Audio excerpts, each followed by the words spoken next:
Hello, everybody. Thank you so much for tuning in today. I'm Kyle with Gentleman Critics. Let's get right into it. So, we're going to be talking about Superman today, and this is a spoiler review. So, I've already done a video where I just kind of talked about what do the critics have to say? What are various different people saying about this movie? And it was really a mixed bag. A lot of people were saying it doesn't really have the emotional depth, but it's really, really entertaining and it's a lot of fun. So let's just kind of get into it. I'm gonna go beat by beat through the story and just give you my thoughts on everything and how it went as a film. So for example, let's just start right away.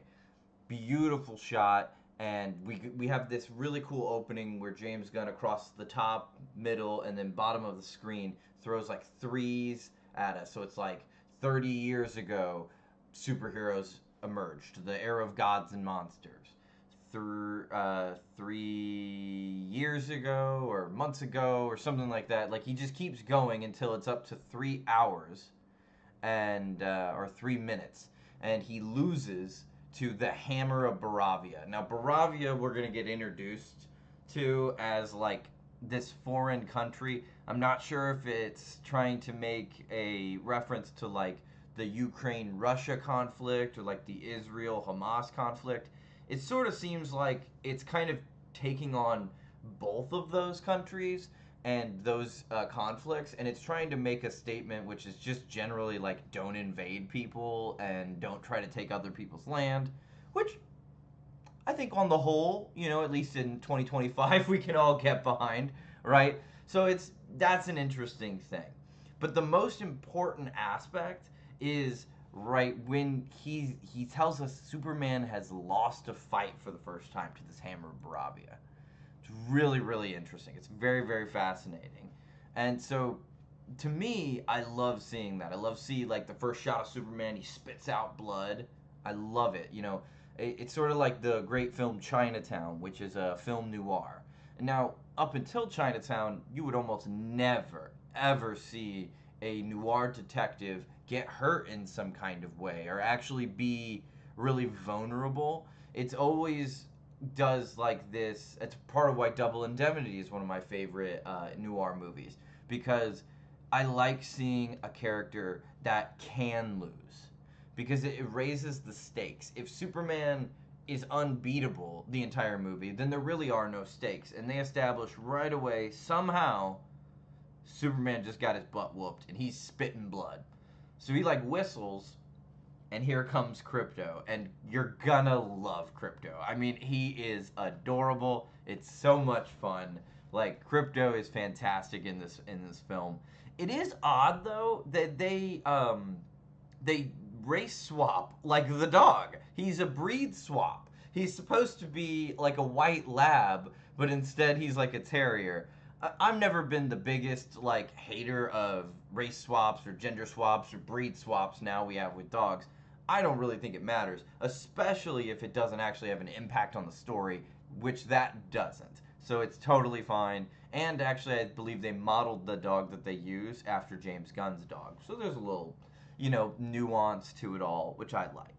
But Krypto drags him back to the Fortress of Solitude, and we get to meet the Kryptonian robots, which are much more comic booky and less foreign and weird. They look like the kind of robots we would make, which is probably not the reality of what Krypton would have made, but it's fine. I like it. The robots are funny.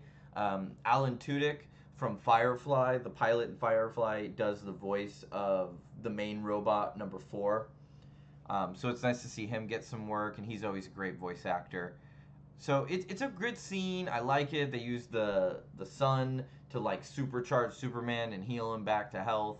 Kind of establishes his powers and his limitations, which is neat. And the Fortress of Solitude. There's a lot that gets established without actually saying anything, which I very much appreciate. That's a good film technique.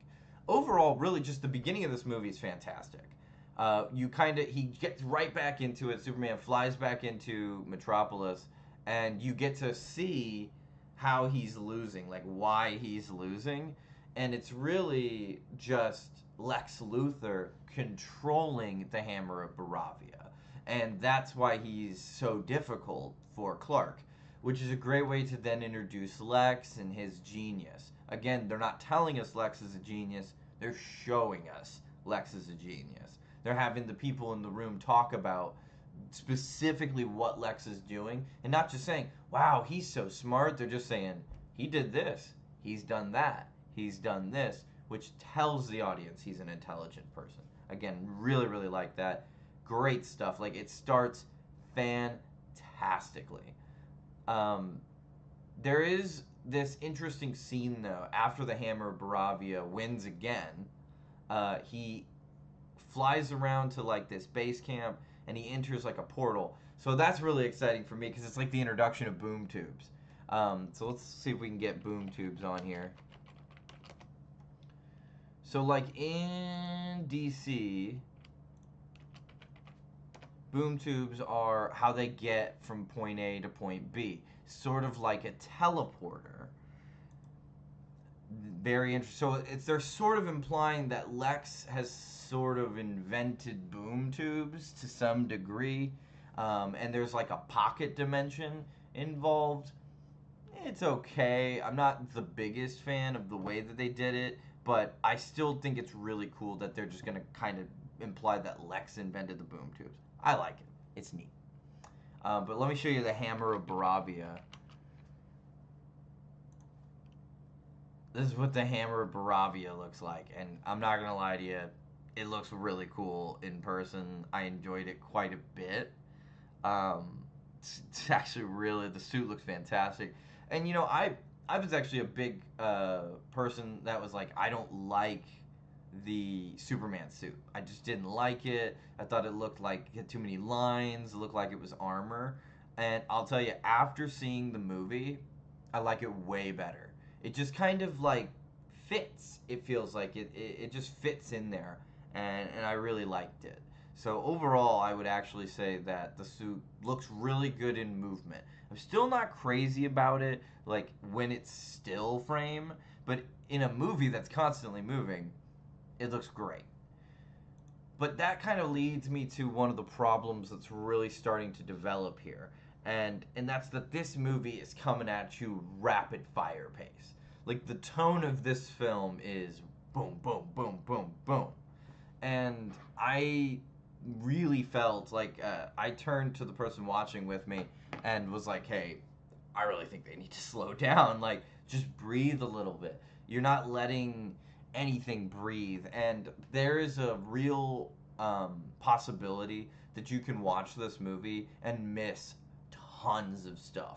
Because James Gunn's just throwing stuff at you constantly. And you don't really have time to process everything that you're seeing. Which is maybe my biggest gripe of the film, believe it or not, is that. Like, I don't understand why he doesn't slow down any and, like, just kind of relax. Let the movie breathe for a half second before he continues. But that is his style, and that's how he rolls. You know, Guardians of the Galaxy 1 does let their scenes breathe a lot in that movie after giving you a ton, and I think that that's maybe something he should look at more in the future. But how do you tell somebody that just had a $217 million opening weekend that they need to change something, right? You know, that's going to fall on a lot of deaf ears, and I completely understand that. But it's a personal gripe. I do think the tone and the pacing, it's really not tone, it's the pacing is just like, it's too fast without ever taking it break to slow down. Now, that doesn't really start for me until after this scene I'm going to talk about next, because he does give you a break after all that in the beginning, and he gives you your first look at the Daily Planet. I love it. Clark comes in, and he's got the front page headline, the Hammer of Baravia, and, you know, Superman's thoughts on it, and it's fun. You get to see Jimmy Olsen, Superman, and Lois Lane just kind of go back and forth. I actually loved it. I really wanted to see more of it, and that's kind of all you get in the whole movie of Clark, Lois, and Jimmy. You get tons of Superman, and you get a lot of Lois, and you get a lot of Jimmy, but but you don't get a lot of Clark, Lois, and Jimmy, and that's something that I would have liked to have seen more of. Um, However, what's really interesting is that they kind of like fast track you right out of that scene and into Clark and Lois having like a date kind of thing. And Lois is like, "Can I interview Superman?" And Superman, and he's like, "Okay, sure." And it's a long scene. It's a long scene. I don't think it particularly goes that well. Superman gets very, very animated. He yells a number of times. I'm not crazy about that iteration and portrayal of Superman. However, they are going to make a point at the end of the movie that really will make it okay that they're portraying Superman this way. So we'll get to that. But I wasn't crazy about the interview scene and just the way Clark was portrayed there. However, I will say from a relationship, like a guy and a girl, heteronormative relationship, I actually think it's portrayed really, really well. And I actually really, really like it. I think that the thing that's powerful about it is specifically the end. Clark's frustrated. He's hurt. He feels that she's being unfair to him. And so she just stops the interview and is like, "You know what? I knew this would never work." And he's like, "Wow, okay." And he walks away. And she's obviously like, the moment he walks out the door, she turns like, "I can't believe he left." And it's like, should he have left? Absolutely not. Was he in the wrong to leave? Yeah. I understand why he left though. Like he felt disrespected in that moment, so he left. And I completely understand that. It's a good moment where I think a lot of people in the theater are going to have varying different reactions to it, and it's a very, I don't know, it's relatable. You relate to the characters a lot. Now, I'm not going to lie to you. After this scene, this movie is not gonna slow down for like an hour. And then it will not slow down for so long. It is gonna go crazy. So like, I'm just gonna kind of rapid fire it to you. Lex Luthor goes to the Fortress of Solitude and he just gets in, right? He had his like person, the engineers who they call her. It's like his assistant from the comic books that he has like robotically enhanced. It's like a new take on it, and it's very interesting. I liked its nanobody. But she had followed Clark when he went to the Fortress of Solitude in the beginning to heal. So they now know where it is. Lex just approaches it, opens wide up, and they just go on in. So he steals a message from Kal-El's parents, Jor-El and Laura-El, that Clark had been listening to. So like when he goes to get healed, the robots sit him down and they're like playing this message to the side from his parents, and it's in Kryptonian, and the robots translate it for him. But unfortunately, the whole message was not like it was damaged or something, so you only get part of it. It's really beautiful, classic Superman story.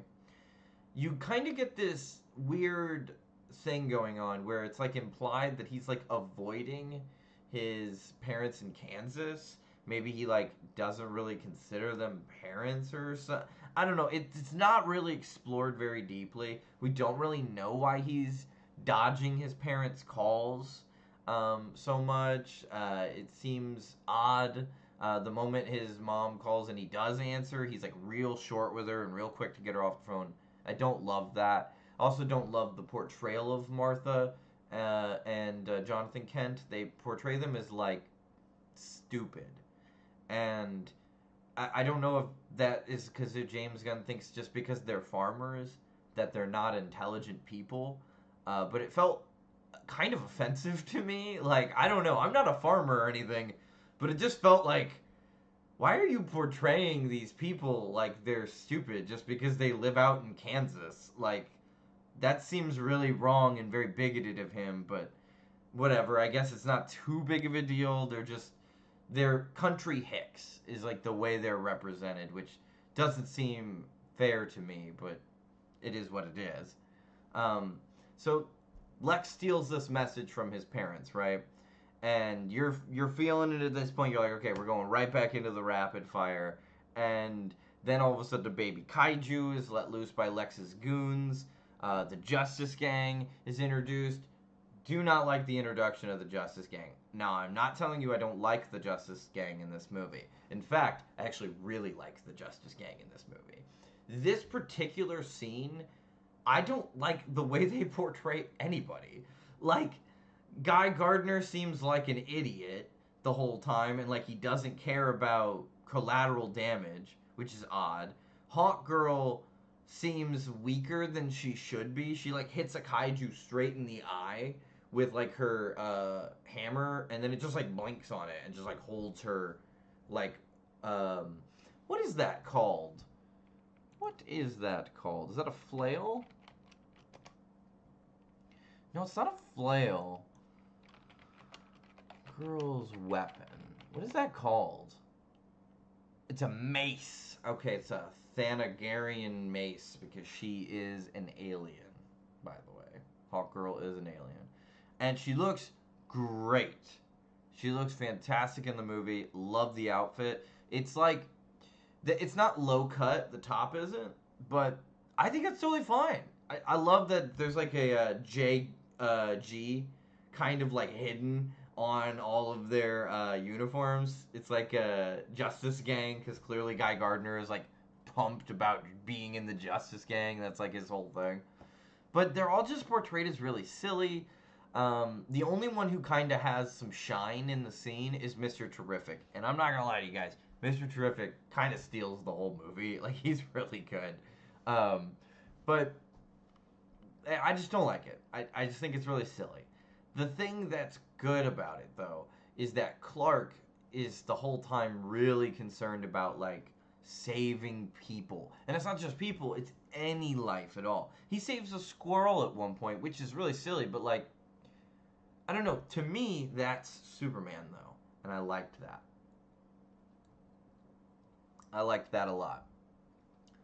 So we kind of move forward, you know, the Justice Gang and kill the kaiju. Superman tries to catch the kaiju and like help everybody get away, and he kind of gets like crushed or something. I don't remember exactly, but this like hot dog stand worker, his name's Malik, goes and helps Superman up when everybody else is kind of like, I don't know if I should trust Superman right now, you know, like, ooh, there's like this weird sentiment around him. And Malik's like, I know you're one of the good ones. It was my greatest honor for you to like eat from my food truck that one time. And Clark's like, I remember you, Malik.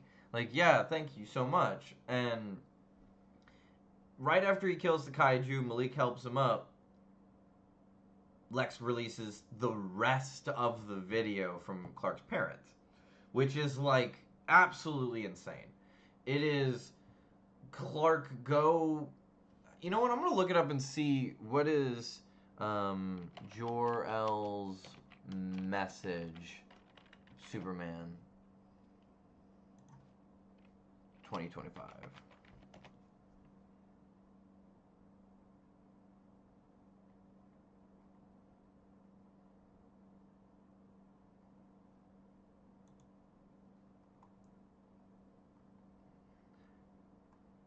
Yeah, we'll read this with James Gunn. I still haven't read what James Gunn thinks about it all yet. But basically, Jor-El and Lara-El tell Superman, we love you, we sent you to Earth, be a good person, you know, be a protector.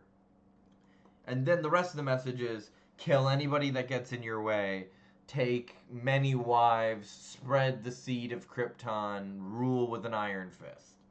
Which seems so... I hate it. I just hate it, guys. Like, I just hate it. It's awful. I do not like it at all. But not only is it in the movie, it's also like a plot point, and there's like themes involving it. We'll get into it. So now everybody's like, oh my god, Lex was right all along. Superman is evil, and he wants to kill us. So Superman's having like a crisis of confidence, and the Justice Gang is like somewhat supportive. Hawkgirl is like the only one that's kind of like nice and sweet to him, and she's like, how could he have possibly gotten this message if you're talking about it being in your fortress? And that's when Superman realizes, like, oh my god, the fortress has been compromised, and rushes over there. uh, finding out, Crypto's gone. 4, the robot that Alan Tudyk played, is the only thing that's alive. He's like stabbing himself in the head with a screwdriver over and over again. Very, very silly. It's really the movie is silly, but it's a lot of action has been happening.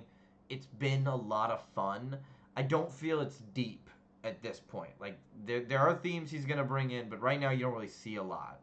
Um, so Superman just goes to like confront Lex, right? Like he just busts in the door. It's the scene from the trailer we've all seen where he busts the door and he's like, "Where's the dog, Lex?"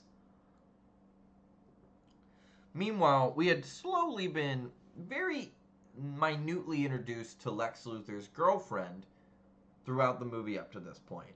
She's like a ditzy blonde. She's taking pictures on her phone all the time.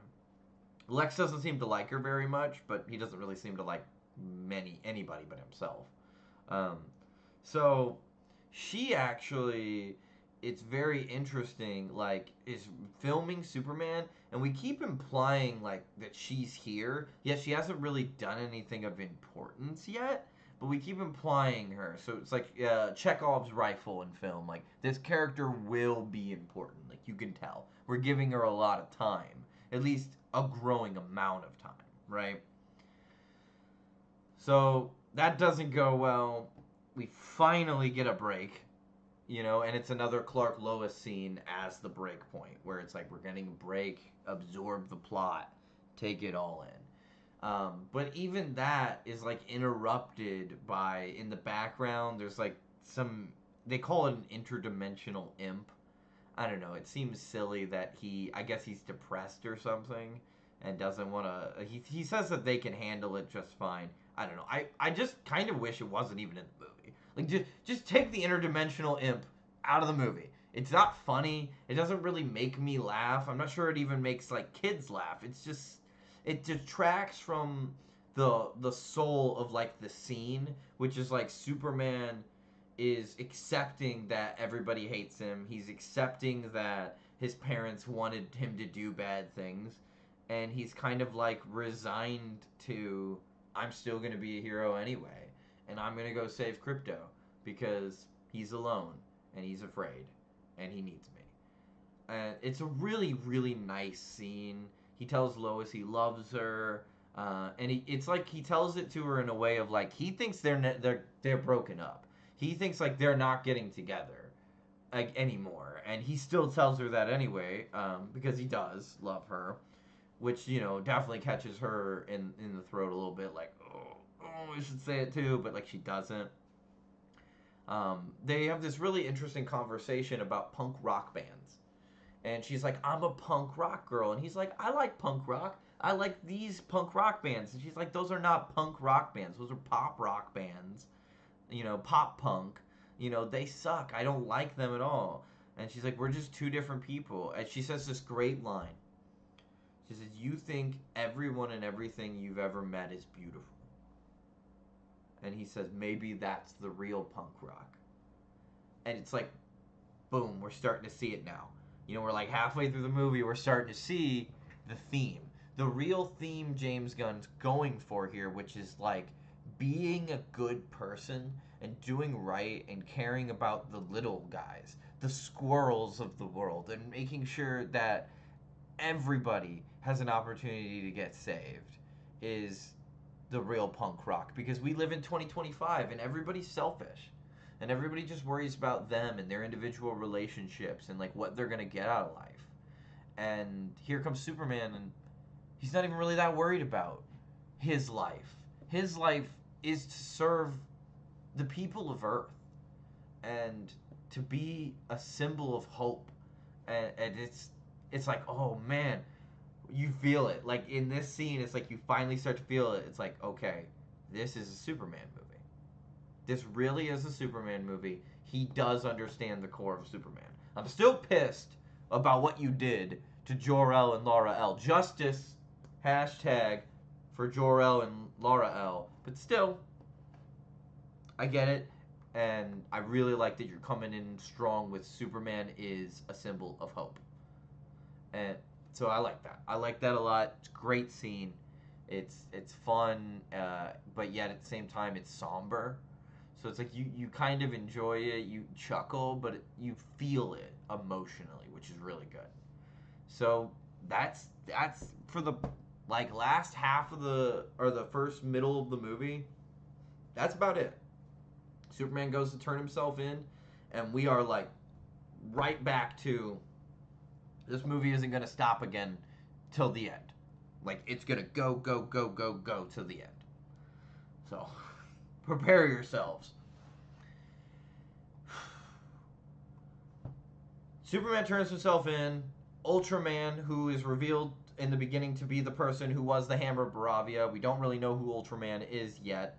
But he's the Hammer of Baravia, but now he's Ultraman. He's the guy who's like stronger than Clark. So he like brings Clark in, and by bring him in, they just kind of give him to Lex Luthor. Lex Luthor takes him through the boom tube that I told you about to a pocket dimension, which looks, in my opinion, kind of awful.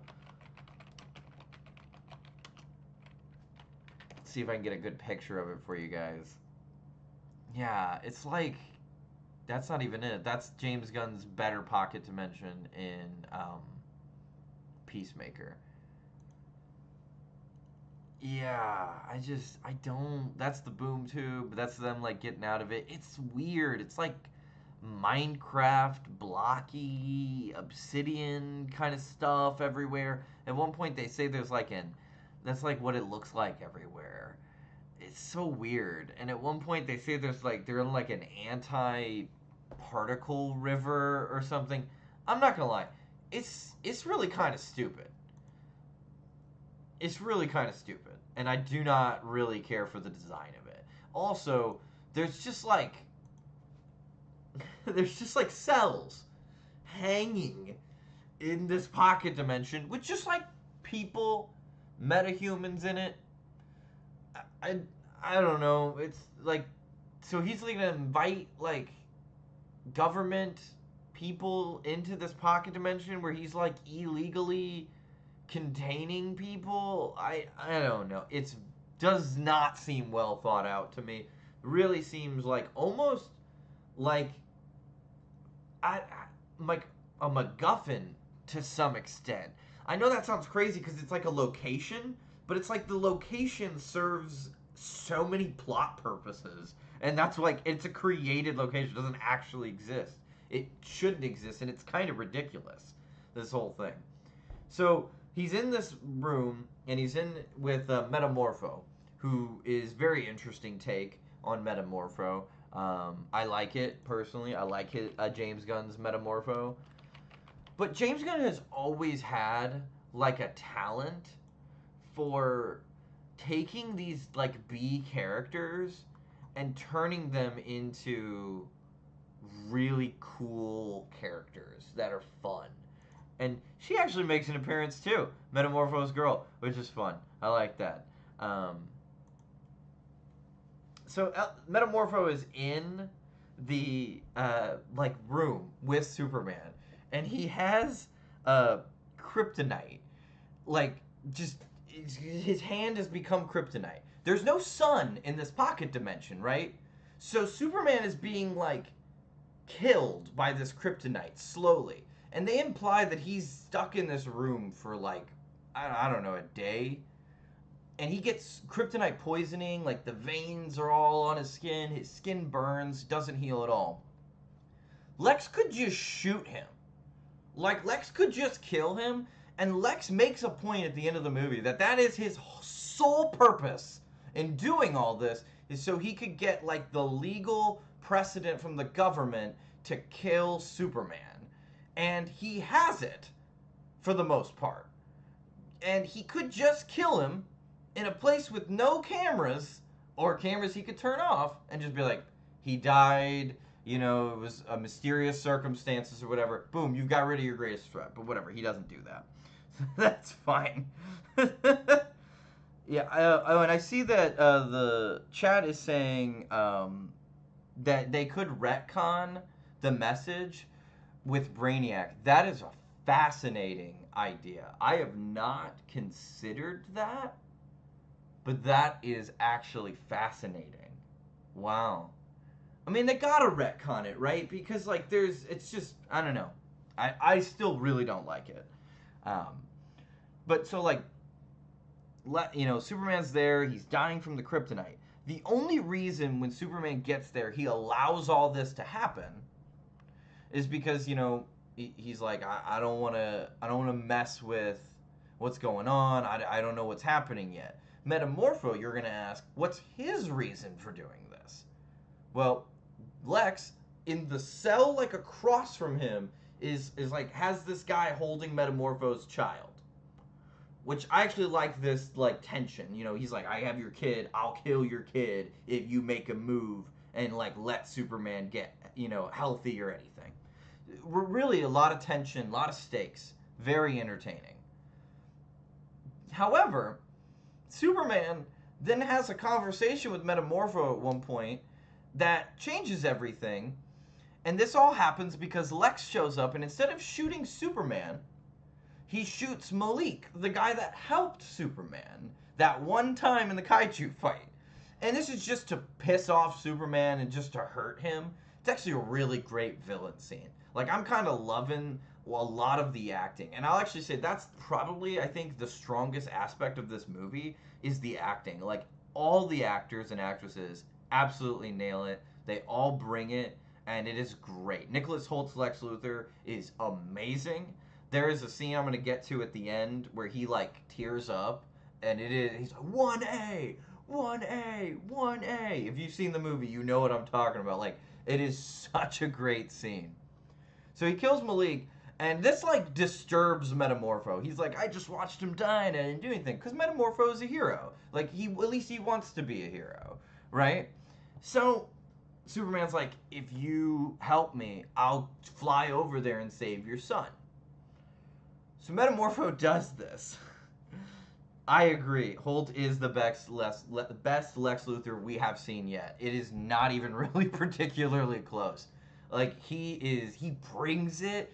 Well, it's just a great actor, right? Like, Nicholas Holt is, in general, it's just fantastic. I like him as Beast. He even kind of steals the show in that Mad Max movie where he's just the guy who sprays silver in his mouth. Like, I don't even know if he has a name in that movie, and he kind of steals the show in the scenes he's in. So Superman's like, can you help me? Metamorpho's like, I can make a son or something to help you. At this point, he's taken the kryptonite away from his hand, something I'm sure the guy in the other cell holding his baby can see. But, I'll hand it to you. Maybe you don't know what's going on at this point. But then he stands up and starts, like, creating a sun. You definitely see that, right? It's really bright. It's like a flash of light, too. Like, this, I don't know. I'm sorry. Like, this baby should not be alive at this point.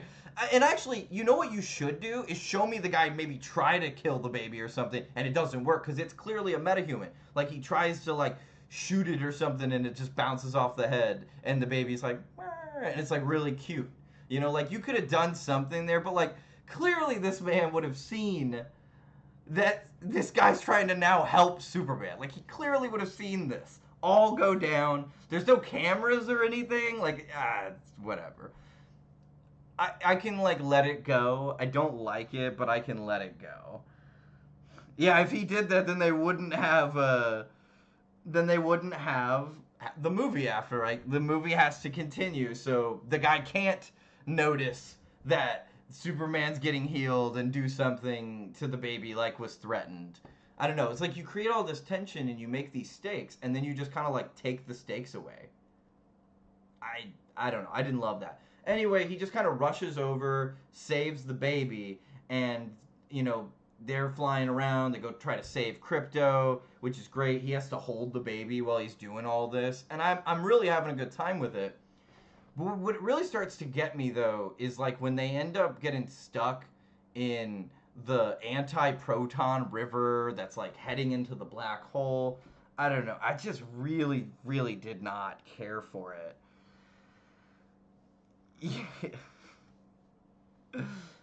In Batman vs. Superman, when they created Martha Kent and decided to fight Batman instead of just kill her and leave.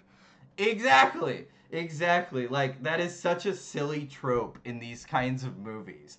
And I thought when Lex, like, killed Malik, I was like, maybe Lex doesn't even really want to kill Superman. He wants to break Superman. Like, and they're willing to, like, do these evil acts and continue raising the stakes. And then they just kind of don't do that at all and kind of revert a little bit.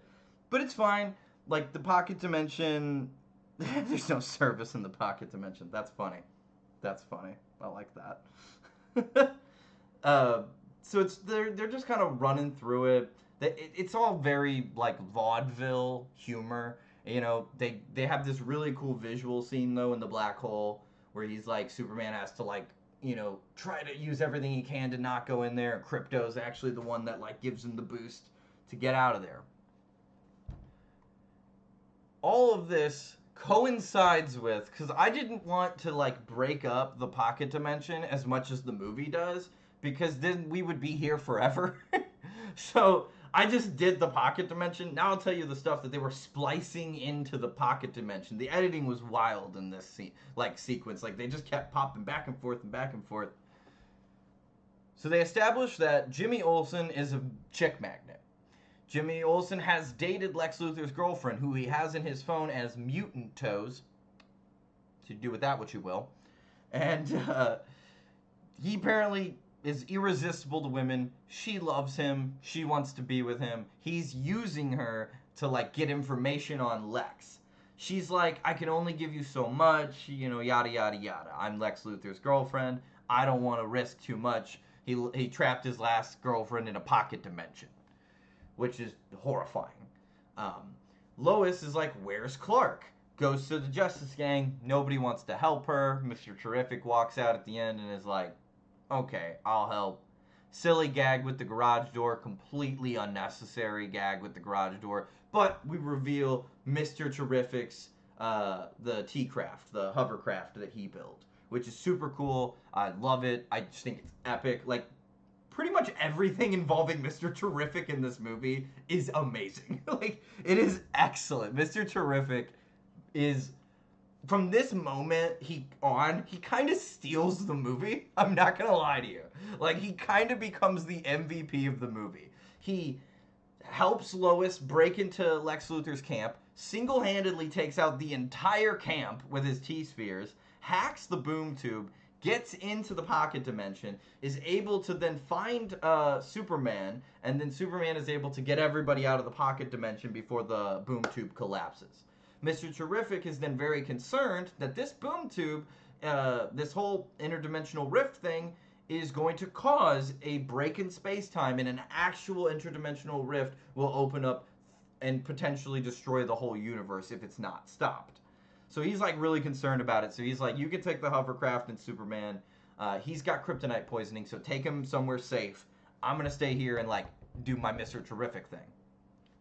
So they take Superman to Smallville, and we get to see like his childhood room. There's a callback to the punk band that Lois said she thought was terrible. That Clark has like a giant poster of them in his room, which I thought was really funny. That's a nice nod.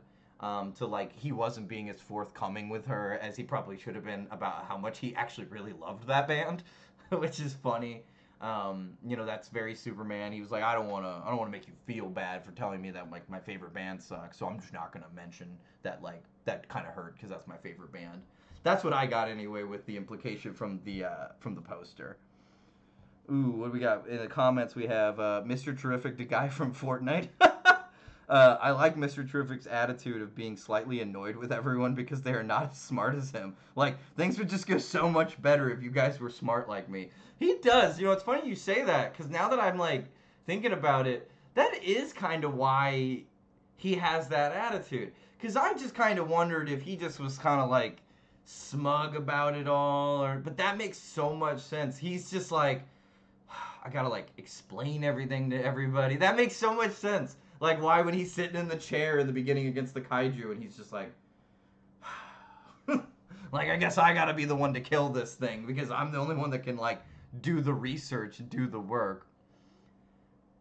But it's the first scenes we actually get in the movie in Smallville where Clark's parents start to actually take on real characteristics and become dynamic characters a bit, as opposed to like these static country bumpkin characters that like James Gunn implied them to be in the beginning.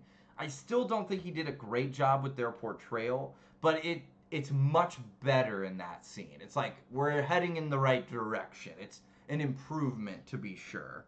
And there's a really nice moment with Clark and his dad. They make this implication that like Clark's dad is not a smart man. However, he still gives Clark an incredible amount of wisdom. And I like that. I do like the idea of Jonathan Kent being like, I may not be an intelligent guy, but I do have some advice for you. And you know, it's nice. It's kind of that remind him that like your actions make you who you are. You're a good person, Clark. You're our son. We know you. You know, like you are who you choose to be in this world. Which in Clark has already told us earlier in the movie, he chooses to be a symbol of hope. So I really like that, you know, because it's the idea of when you heard that message from your parents, are you doing what they're telling you to do, or are you taking what they're saying and prescribing meaning to it? You're hearing what you need to hear when you heard that message, and I agree. I agree with that concept a lot. So the pocket dimension thing is at this point, Lex is just freaking out that like Superman escaped. So he like throws a pencil at his girlfriend, which is horrible. And then he just decides, fuck it, I'm gonna open up a pocket dimension rift through Metropolis, um, killing however many people, whatever. They say they evacuate Metropolis, but like that doesn't mean everybody evacuated. And they tear a dimensional rift throughout the city. I am sure people died. Like I am certain people died. There's a line in the movie where Lois is in the T-Craft and it's about to like hit the next city over from Metropolis, like the New Jersey to Manhattan, and she's like, "Oh my God, people will get hurt if it makes it that far." And I'm like, I think people probably already got hurt. I'm just gonna be really honest with you. Like, I'm pretty sure people probably died. Like, this is a pretty big interdimensional rift. I mean, I'm not gonna lie to you. It's probably pretty bad. It's a real who's your daddy question to ponder. Oh, ooh, Mr. Terrific would be fantastic in a sequel if they brought in Brainiac. Wow. And then that kind of goes to what Leggett is saying about how so we could have Mr. Terrific come in again, but then we're also like have imagine Mr. Terrific tells Clark in like the second one that he doctored the message. This isn't what they originally said. Like Ultron, you know, is the reason Krypton was destroyed, and he tried to corrupt even you and Kara, which we'll get to Supergirl here in just a bit. We're almost done. So like they're opening up the rift. Superman's trying to save the day. You know, he's come back. It's really great. Mr. Terrific is trying to close the rift. He's like freaking out. Superman's doing his best. Yet at the same time, they're implying like the war between Baravia and Jaranpur is about to kick off again.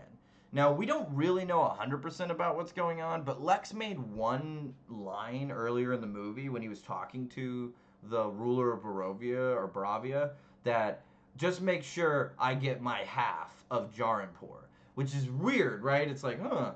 Meanwhile, throughout all this, Lois has been figuring out what's going on, but there's a missing piece to it all that Jimmy gets. Jimmy now gets a call from Eve, who's hiding in the server room after the pencil got thrown at her, and she's like, I have all the dirt to take Lex down. You know, just promise me we're gonna be together this weekend. And he's like, okay.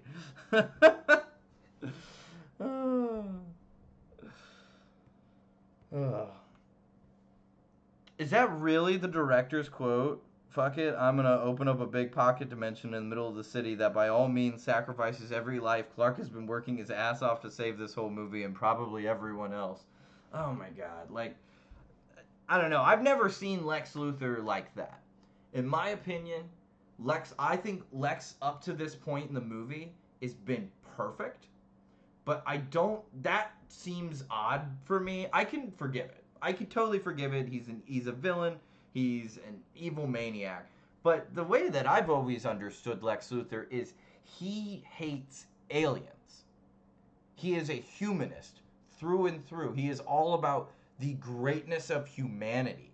Even humans that become like meta-humans, he has more respect for. He just hates aliens. So I don't know. I struggle to see that he would just do this loss of life in this way. It seems kind of like out of character, at least for the Lex Luthor that I know from the comics.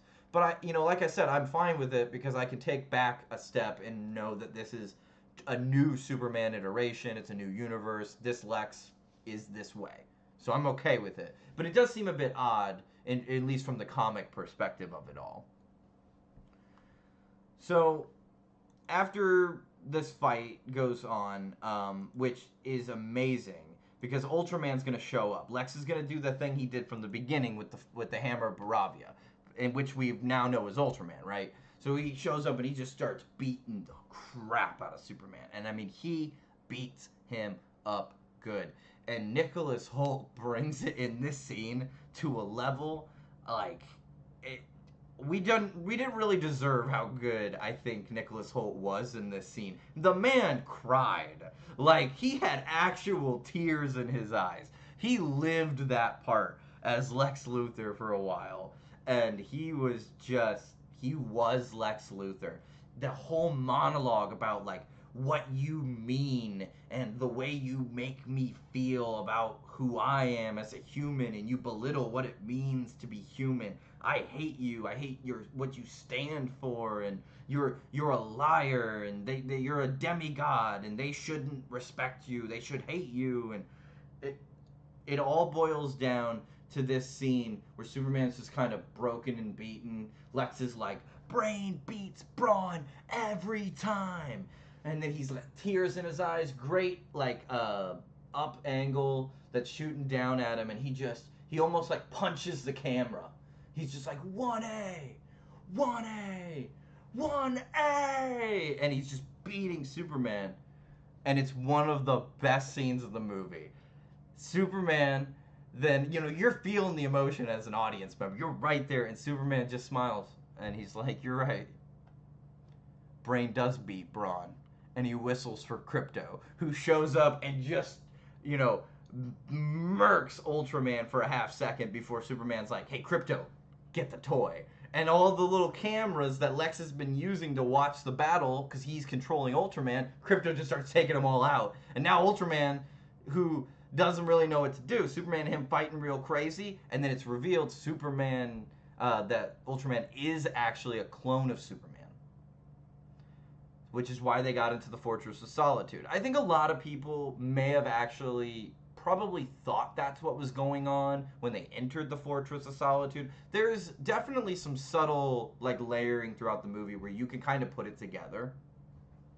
I think it's very interesting that that's a really interesting take on Ultraman, as well as my thing is, so Clark beats him, and he beats him because the interdimensional rift has the black hole sucking everything in, and there's this giant like bus coming, and Superman realizes, I might have to break my arm here, grabs Ultraman and swings him around so the bus hits his arm, takes Ultraman and fucking breaks his arm, and he has to like snap it back into place. Thank God the sun's out for this whole fight, so Superman's at his peak of strength, which is cool. But it's a great, great scene, and I personally wonder what are the implications, because maybe that killed Superman, the clone of Superman, or maybe that's gonna turn him into Bizarro Superman.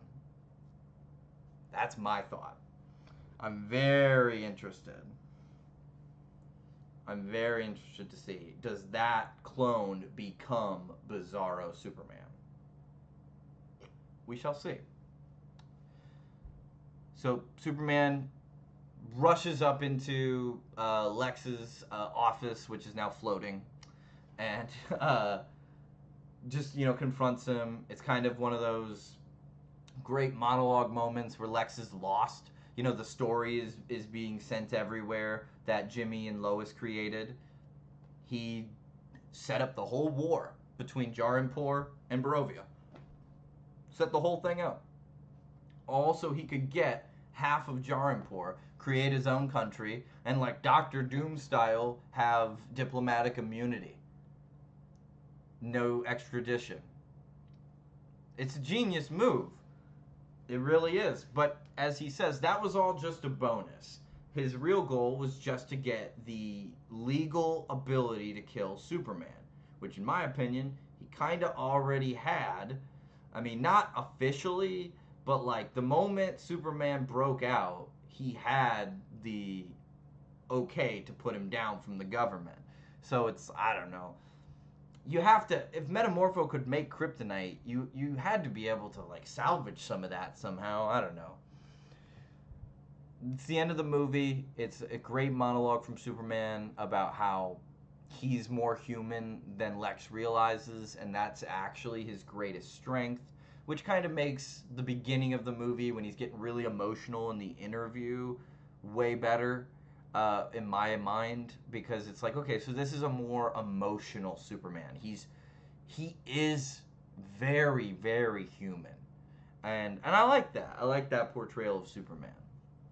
So that's kind of, it's all well and good. Lois and Clark have their really cute makeout scene, where he's like, "Ooh, you ready for that interview?" She tells him she loves him, which is really nice. Perry, the editor-in-chief, asks Jimmy, he's like, how long they've been hooking up for. And Jimmy, who doesn't know Clark's Superman, and I'll tell you why, who doesn't know that, is like, I think about 3 months, which is probably accurate. It is more accurate than he realizes. But they actually make mention in this movie that the reason everybody doesn't think that Clark Kent is Superman is because he wears hypno glasses that makes people see his face differently, which is really funny. Very silly, but I actually kind of like that you even threw that line in there. Lex gets really mad at Superman, really mad at the whole situation. He's lost, and he's just Superman gave a great monologue about how human he is, and Lex is just like, "No, I reject everything you said. You're just an ugly alien." And when he puts his finger onto the chest of Superman, boom, Crypto comes and just starts messing him up and swinging him into desks and stuff. He like breaks his arm. He's like just absolutely beaten up by this dog, and then gets escorted by the U.S. prison or the U.S. Army off to the prison they kept the Suicide Squad in, Belle Reve. So that is very, very funny to me. It's a great end of the movie, and the last scene will maybe make you cry. To be honest with you, it's really good. It's really good. Yes, I agree. The black hole absolutely transports him to Bizarre World. It has to. That just makes so much sense to me too. I'm 100% a believer that like that's got to make Bizarro Superman. So Superman, the very last scene, like I said, it'll make you cry potentially. Like Superman comes in to get like healed by the sun again, but he's not like hurt or anything. It's just like, yeah, I'm just gonna get healed up. And the robots are now repaired, and Four says, "I'd love to have a name." He said, "Four's a name, so's Gary." Okay, I'll call you Gary. And they're like, "Why don't we put on the videos?" They make him feel better. They soothe him. And so instead of the message from his Kryptonian parents, it's now a slideshow rotating around him as he's healing of him and Ma and Pa Kent as he was growing up as a kid. And it is. Honestly, I kind of feel a twinge in my heart just thinking about it. It's one of those scenes that makes you want to watch the movie again because you just want to get back to the feeling of that moment. And it feels so earned. And I still don't like the way that he just kind of is like, whatever, my parents were evil. I don't care about my real parents, my adopted parents. I'm going to just replace the way I felt about my true parents with my adopted parents. I don't love that. I think that the theme he was going for is really great and it's deep. I think it probably needed to be explored just a little bit more. But the emotion of the scene perfectly carries through. Like nothing detracts from the emotion of that scene, and it all just, you feel it with a lot of weight. Also, Supergirl shows up right at the end, and she is a very different interpretation of Supergirl than I've seen, which is actually interesting because it is Crypto is implied to not be Superman's dog. It's implied to be Supergirl's dog. So not only is this not a well-behaved Crypto, this is like a chaotic Crypto. This is a chaotic Kara, and Supergirl's like an alcoholic. She like flies to Red Sun solar systems just to get drunk. And to me, I think that's a very, very interesting take. It's very nuanced. I'm excited for it, especially because I know the comic James Gunn's going to adapt in 2026. It's a story about Supergirl getting trapped on a planet in a red sun solar system. So she does not have her powers, and she has to figure out how to like survive on this crazy alien planet and like get off. She has to forge a sword. She's like, it's like very like survival, and I think that is going to be a really interesting way for them to explore her healing.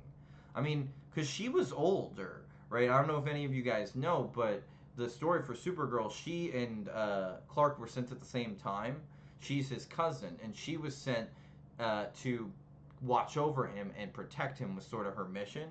And her pod got hit by an asteroid while they were heading to Earth, and her pod corrected and got back onto course for Earth, but took a lot longer to do so. So by the time Supergirl gets to Earth, Clark Kent the baby is now Clark Kent the young man, and she's actually, as a teenager, younger than him. So, and she watched Krypton get destroyed. She had all the friends and family. She understands the culture that was lost. So, it would make sense for her to have some demons and have some trauma. But that's it. That's how Superman ends, and it's very, very good. It's busy. There's too much going on, and it is not emotionally very deep. However, it has themes. It does have a slight amount of depth, and it hits all the notes. If you go into this movie expecting an Oscar level film, you're going to be very disappointed. If you go into this movie expecting a blockbuster superhero film, I give it an 8 out of 10. I think it was fantastic. I had a great time with it, and I would recommend to anybody who wants to have a fun time watching a Superman movie, give it a shot. I think you'll have a good time with it. But those are just my thoughts. I'd love to hear what you guys have to say. So please leave a comment on the video if you have anything else to add. I will absolutely comment back. And please leave a like on the video and subscribe